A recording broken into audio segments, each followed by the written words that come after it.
ಸಜ್ಜನ ಬಂಧುಗಳೇ, ನೊಂದ ಮನಸ್ಸಿಗೆ ಸಂಜೀವಿನಿಯಾಗಿರುವ ಈ ಧ್ವನಿಗೆ ನಿಮ್ಮದೊಂದು ಲೈಕ್ ಇರಲಿ.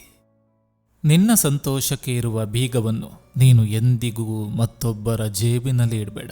ನಂಬಿಸಿ ನಗುವವರಿಗಿಂತ ಬೈದು ಬುದ್ಧಿವಾದ ಹೇಳುವವರೇ ಉತ್ತಮ. ಓ ಮಂಕು ಮನವೇ, ಯಾರನ್ನು ನನ್ನವರೆಂದು ಹಚ್ಚಿಕೊಳ್ಳಬೇಡ. ಮೆಚ್ಚಿಕೊಂಡವರು ಚುಚ್ಚಿ ಹೋದಾಗ ನಿನಗೆ ನೋವಾಗುವುದು ಮರೆಯಬೇಡ. ಕಾಲದ ಅಲೆ ಯಾವುದೇ ಕ್ಷಣದಲ್ಲಿ ತಿರುಗಬಹುದು. ಆದ್ದರಿಂದ ನಿಮ್ಮ ಒಳ್ಳೆಯ ಸಮಯದಲ್ಲೇ ಅಹಂಕಾರ ತೋರಿಸಬೇಡಿ.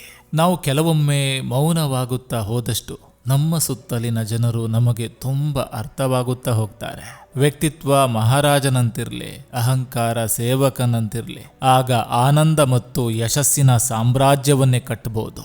ನಮಗೆ ಎರಡು ಕೈಗಳಿವೆ. ಯಾಕಂದ್ರೆ ಒಂದು ಕೈ ನಮ್ಮನ್ನು ನಾವು ಕಾಪಾಡಿಕೊಳ್ಳಲು, ಇನ್ನೊಂದು ಕೈ ನಮ್ಮನ್ನು ನಂಬಿದವರನ್ನು ಕಾಪಾಡಲು. ನಮ್ಮನ್ನು ಹೊಗಳುತ್ತಿರುವ ಸಾವಿರಾರು ಜನರಿಗಿಂತ ತಪ್ಪು ಮಾಡಿದಾಗ ತಿದ್ದುವ ಒಬ್ಬ ಒಳ್ಳೆಯ ಮಿತ್ರ ಹಾಗೂ ಗುರು ಇದ್ರೆ ಸಾಕು. ಹೊಗಳುವ ಜನ ಸಿಗ್ತಾರೆ, ಆದರೆ ಎಡವಿದಾಗ ತಪ್ಪು ತಿದ್ದುವವರು ಬೆರಳಣಿಕೆ ಮಂದಿ ಮಾತ್ರ.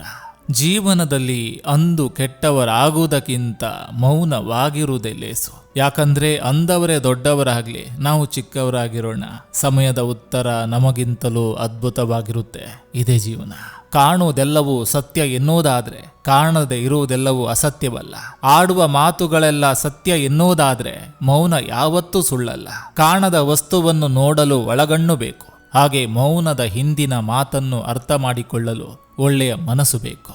ಯಾರು ದುರ್ಬಲರಲ್ಲ, ಇದು ಕೇವಲ ಸಮಯದ ವಿಷಯ.